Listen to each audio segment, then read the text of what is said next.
Hello everyone, welcome back to the channel. I'm Kris. So this is pretty much brand new. 19 hours ago. Are historians wrong about the origins of Islam? Click that thumbs up. Subscribe to the channel. It's completely free. So if you could do that, it helps out tremendously. You can donate to the channel through the thanks button, and if you request a video after you donate, your name sponsors the video. You can still request without donating, it just takes a little bit more time. I get to the paid ones first because I think it makes sense. Okay, so let's get into this video. See what the K and G have to say.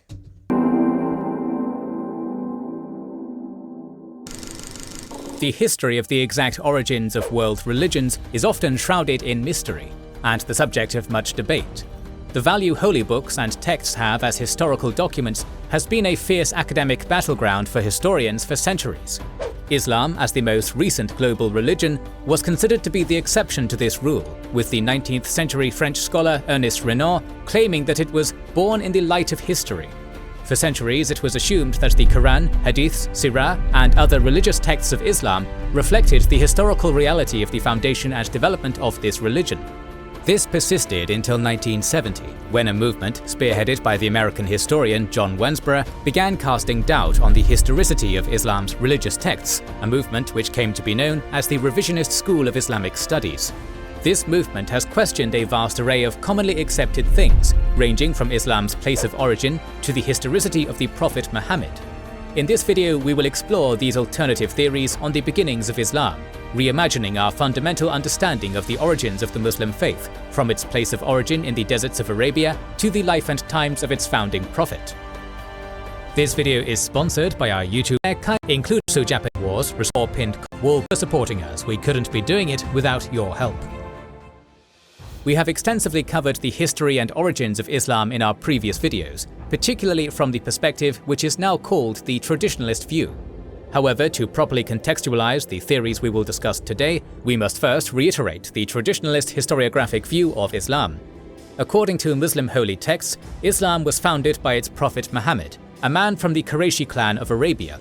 The Islamic tradition says that Muhammad received his first divine revelation when he was 40, and started preaching a belief in the single God in the pagan city of Mecca. He was persecuted for this and was forced to emigrate together with his disciples to Medina. There, Muhammad managed to establish a Muslim community known as the Ummah and eventually returned to Mecca. Muhammad died in 632, and soon after his death, his successors standardized the Quran as we know it today. Muhammad was succeeded by the Rashidun Caliphate, the 4 successive caliphs chosen by the Muslim Ummah to lead the Muslim world. However, the legitimacy of this succession was challenged by Shia Muslims. In this period, the Muslim Caliphate significantly expanded its territory, an expansion which reached its apex during the Umayyad dynasty. The Umayyad dynasty brought an end to the Rashidun Caliphate when Muawiyah, the first Umayyad Caliph, transferred power to his son, essentially turning the Caliphate into a monarchy.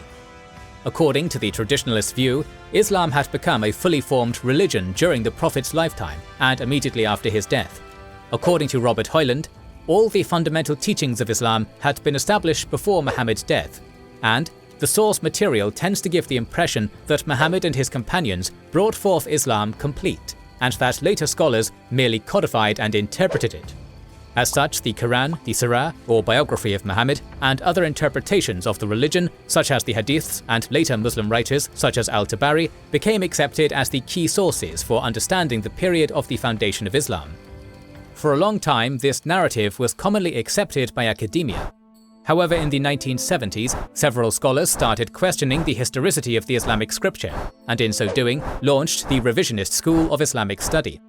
While the views of revisionary scholars at times clash with each other, they are in agreement that the Quran, Sirah, and Hadiths should not be viewed as historical sources, but as literary sources, and as John Wensborough put it, salvation history. Indeed, revisionists believe that these Islamic texts, which were codified sometime after the life and death of the Prophet Muhammad, were heavily affected by the political reality and power dynamics of their respective periods.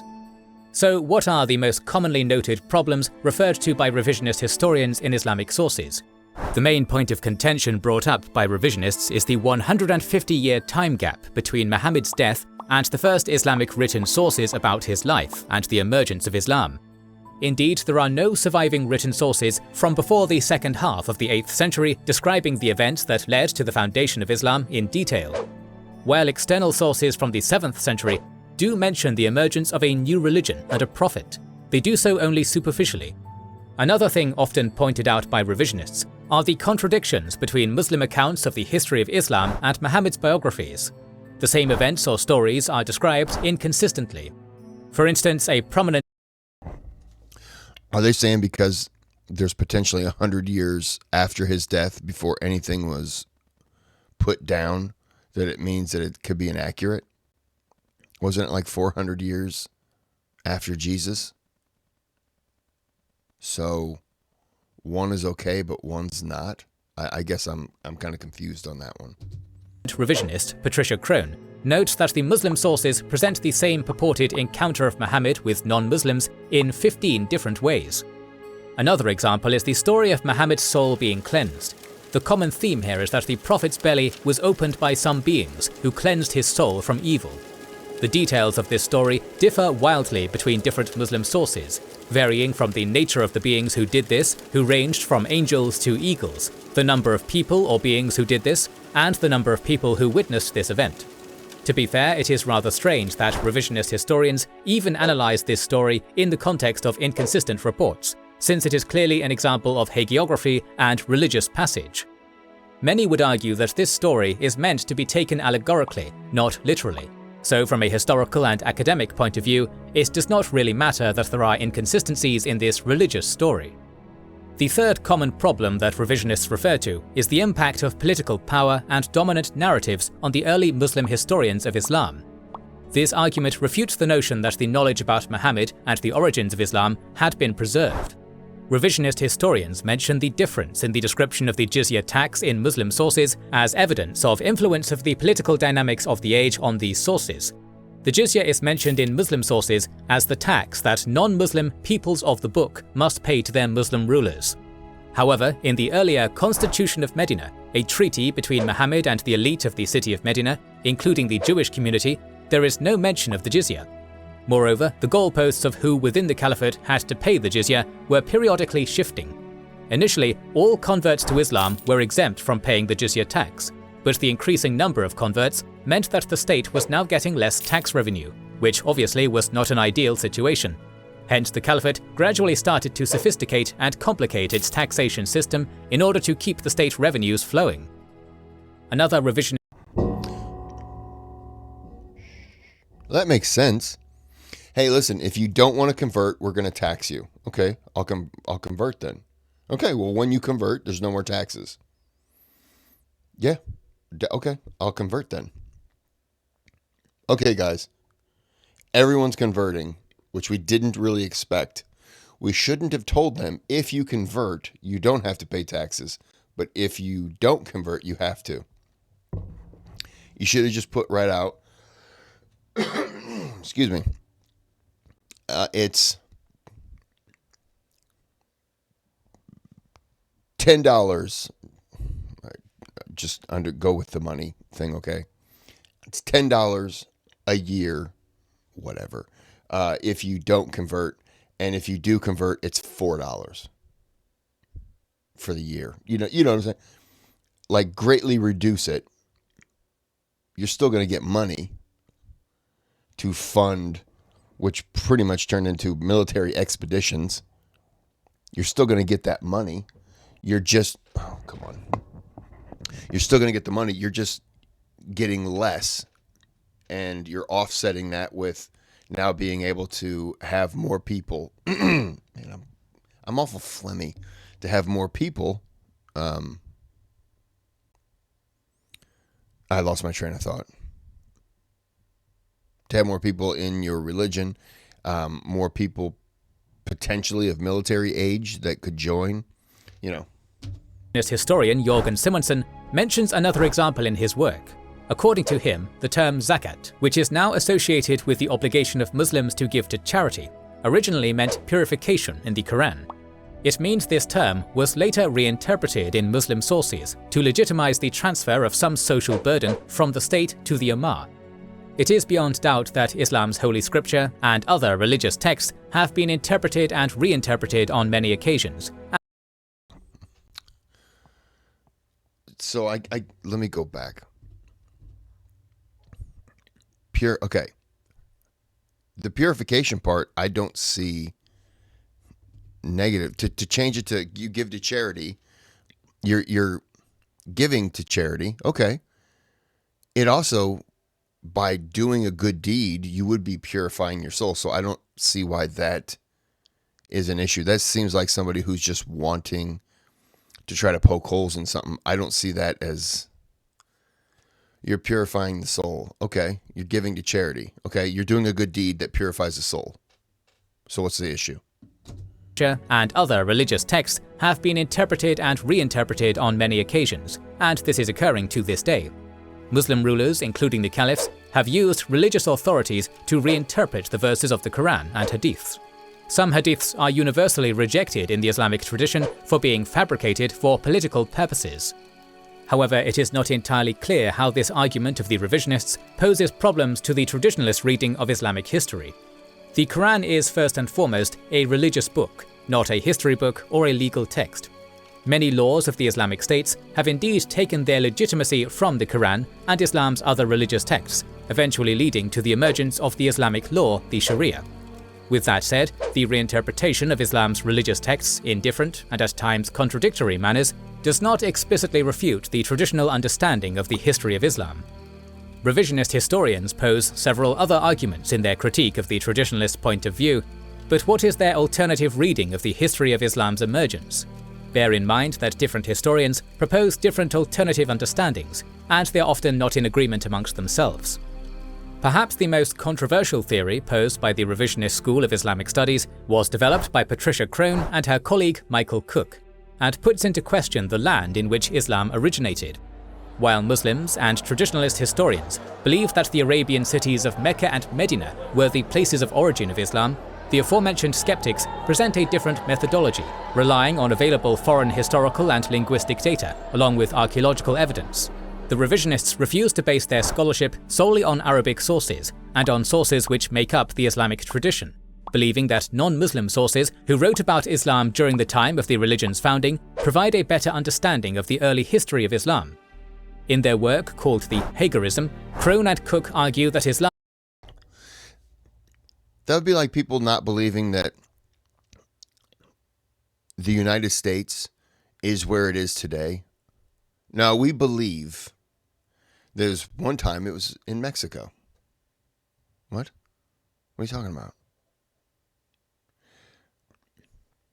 We don't believe the people of that religion. We want to believe outside. I think you're stretching then.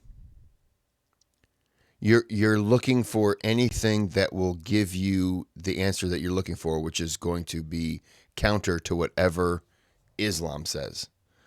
That's my opinion, how it looks right now. And why is it all these white people that look like Christians? Not saying they are, but it seems to me like they have a bone to pick. Originated as a Jewish messianic movement of Arab warriors and Palestinian Jews led by Muhammad.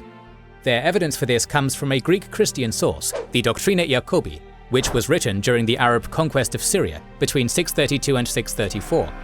The Doctrina Jacobi talks about a false prophet appearing among the Saracens with sword and chariot. Wasn't there a false prophet that wanted...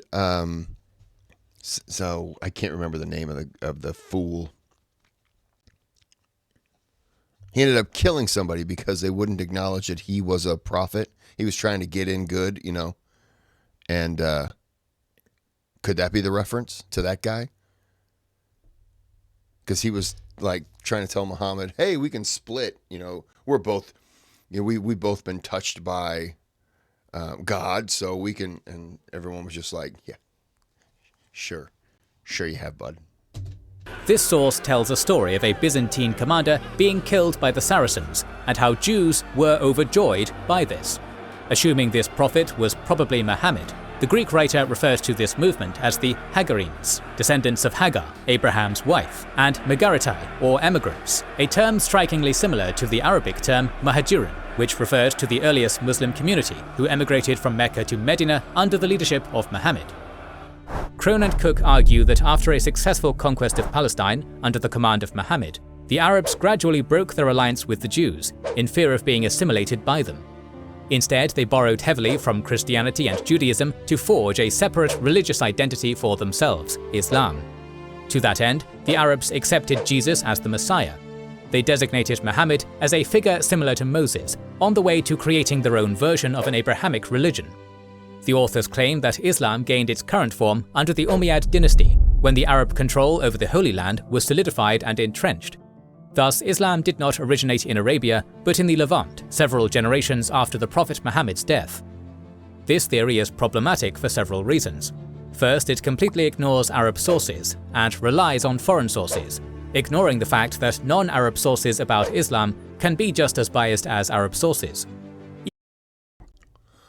Also, it would be like me trying to tell you what's going on right now in Argentina. Look, I'm giving you the straight facts of what's happening on the streets of Argentina. Have you been there? Nope. What news sources are you using? Huh? Word of mouth? Other Argentinians who are telling me what's in the know, and they would know because they haven't been there in years. That's what it sounds like.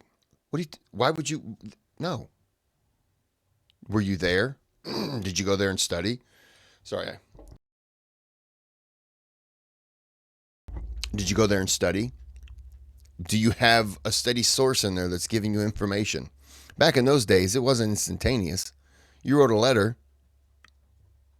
I mean, you had to rely on what pigeons? I don't know how you got letters places.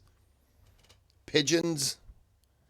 Helicopters? I don't know how it worked, but it took a while. So you're not exactly, you got, by the time you could get a letter, and it could have been, oh, this is what happened. It's like looking at a telescope. Oh, this is what happened 7 months ago. Cool, we just now found out. Awesome. And you were up to date at that point. Even though the Doctrina Iacobi mentions a false prophet, it does not specifically name Muhammad. The traditionalist approach argues that the Islamic conquest of the Levant took place under the first Caliph Abu Bakr and the military command of Khalid ibn al-Walid. So it is possible that contemporary Christian sources simply confused the commander of the army coming from Arabia with the prophet of a religion coming from Arabia. Third, Jews being happy about the killing of a Byzantine commander does not prove that early Muslims and Jews were allies. Perhaps this Byzantine commander was a common enemy. Perhaps, like many other Christian commanders in history, he oppressed Jews and they were pleased to see him killed by another group, which was unrelated to them. It is difficult to be sure, but it is clear that this narrative is based on meagre and incomplete evidence. Even John Wansborough, the founder of the revisionist school, criticizes this work based on the selective use of hostile sources. Two other revisionist historians, Yehuda Nevo and Judith Corrin, came to a similar conclusion about the geography of the emergence of Islam based on archaeological evidence and non-Muslim sources. They argue that when the Arabs conquered the Levant, they were still pagans and became monotheistic after solidifying their rule there and coming into contact with the Christians and Jews who lived in the region. I found that if you want to learn about a religion like Christianity, the best people to ask would probably be Buddhists and the Japanese. Don't ask anyone who might know. Let's ask others. That's the best way to learn, right? Ask people who couldn't tell you a thing. I got to say that I find this just as an attempt to slander, and I would feel the same way about anybody outside, any outside sources trying to talk about a religion's basis, and they're not using anything involving the basis of that religion. They're using outside sources. Like, let's talk about Jesus. Who would best know about Jesus? Native Americans and the Indians in America. I'm sure they knew all about him. Oh. What are your sources? They wrote a poem on a rock one time. Oh, okay. That's probably going to hold more weight than the people that were there. Yep. All right. Sounds good. That's what it sounds like to me. Only during the reign of Muawiyah did the Arab people solidify their control over the Levant, and only during the reign of Abd al-Malik did Islam as we know it emerge. They even go further to add that the proper name Muhammad did not represent a real person, but an adjective, the praised one. This whole argument is based upon several inscriptions found around the River Jordan, and the lack of evidence in contemporary Christian sources about the important figures of Islamic history. Why am I getting so mad? Maybe when they say Muhammad, they're talking about, they're not saying the praised one and then throwing Muhammad as like a junk name. Maybe they're saying Muhammad is the praised one. They're referencing him as the prophet, not... Hold on. All right. Sorry about that. That was my alarm. I got to get up for work today. Oh, come on. Really? Am I phasing? A lot of people don't know I do this. I do this whole thing from Mars, apparently. Keep phasing me in and out. Okay. All right. I don't remember what I was saying, so back to the video. Like the Rashidun Caliphs or early Islamic era battles. Other scholars have refuted this ultra-revisionist position and dismissed it as a conspiracy theory, noting that traces of monuments and battlegrounds from the period of the emergence of Islam can in fact be seen in and around Mecca and throughout the Arabian Peninsula. Let us give you several relevant examples. There is an inscription from Wadi Qushayba, dated to 650 CE, which begins with "May Allah have mercy," suggesting that the Arabs who wrote it were not in fact still pagan at the time. Another inscription from the year 644 or 645 was found in Ka-al-Mutadil, saying, "In the name of Allah, I, Zuhayr, wrote this at the time when Umar died, in the year 24. These inscriptions explicitly point to the deity the Arabs believed in, Allah, along with the second Caliph Umar. Along with that, historians like Robert Hoyland and Fred Donner point out that there are contemporary Christian sources from the 7th century talking about the early Rashidun Caliphs. Not only that, there are Chinese sources talking about them as well. All of this easily refutes Nevo and Corin's theories. Ultimately, this theory relies on several small pieces of evidence on the way to creating a dubious story of the emergence of Islam, while ignoring plenty of contrary evidence that conflicts with its narrative. Another radical theory about the emergence of Islam outside of Arabia is proposed by the Inara school. They argue that Islam was actually founded by the Nestorian Christians, who seceded from the church after rejecting the First Council of Ephesus in 431. Some of them were Arab Christians, and at one point in the 7th century, they ousted the Byzantine military from the Levant. According to the Inara school, at some point and for some reasons not precisely specified by the authors, these Nestorian Arab Christians decided to give up their Christian identity and create another Abrahamic religion, which by the end of the 7th century evolved into Islam. Similar to Nevo and Corin, the Inara school proponents doubted the historicity of the Prophet of Islam. They argued that Muhammad was not his own person, but a title, meaning the praised one, which was just another name for Jesus. This assertion is largely based on a coin from 660, with the word Muhammad containing a sign of a cross on it. Similar arguments used for the previous theory can be used to refute this radical revisionist theory as well. It is just another case of using disconnected evidence and ignoring the wealth of other evidence on the way to constructing a very elaborate theory. The next revisionist history we're going to discuss has been supported by historians like Moshe Sharon and Fred Donner. Both suggest that Islam did not emerge solely in Arabia. Instead, it was a collection of scattered and initially unconnected groups of believers in a single god. According to Sharon, after the death of Muhammad, different groups of believers emerged throughout the Middle East, including Eastern and Northern Arabia, Iraq, and Syria.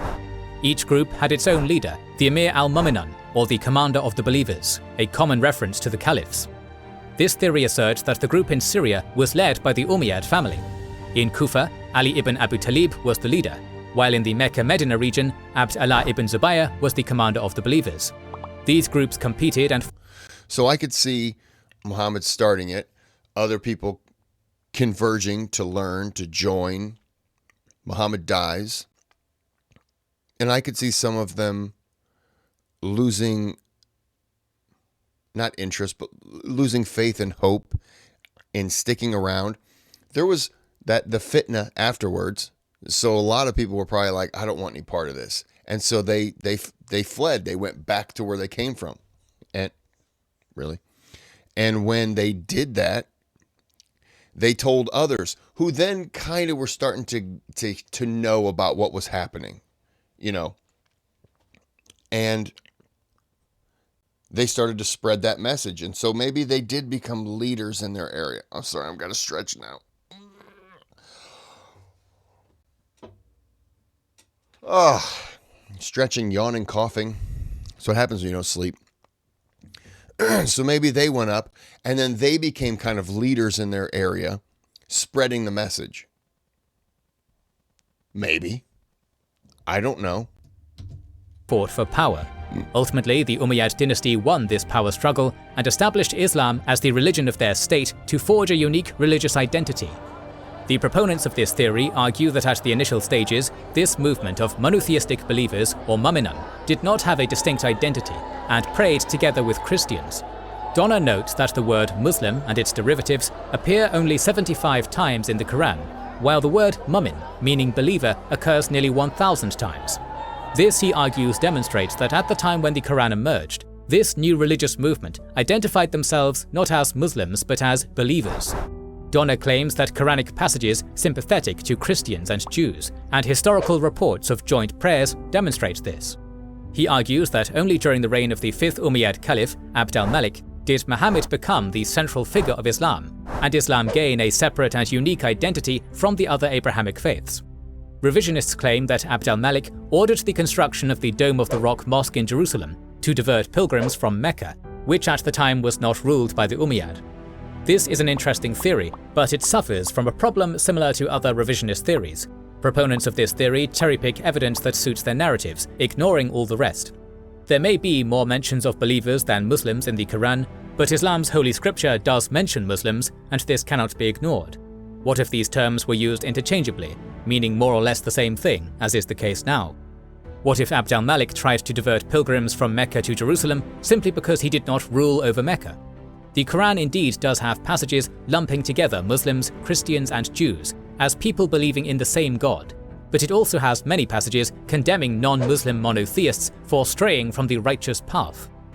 All in all, the revisionist school of Islamic study has been an interesting if controversial addition to the scholarship of Islam's history. There is one more video coming on this topic which will look at other alternative theories on the emergence of Islam. Make sure to check it out before you make your conclusion on whether you find the traditionalist or revisionist perspective more plausible. To ensure you don't miss it, make sure you are subscribed and have pressed the bell button to see it. Please consider liking, subscribing, commenting and sharing, it helps immensely. Recently, we've started releasing weekly Patreon and YouTube member exclusive content. Okay. So this is a little aggravating. But I would feel the same way about any religion at the start, where people are going back and looking at it and cherry picking. That's a great way of phrasing it.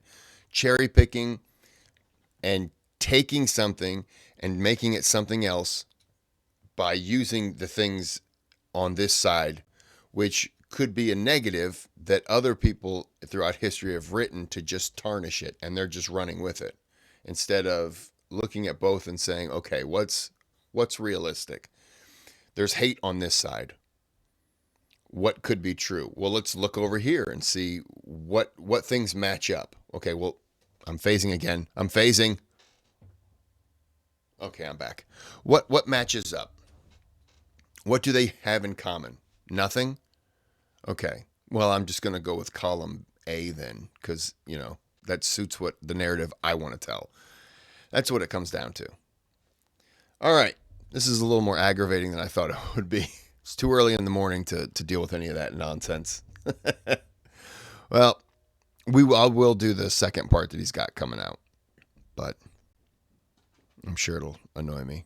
Anyways, I hope you enjoyed it. But until next time, have a good day, have a good night.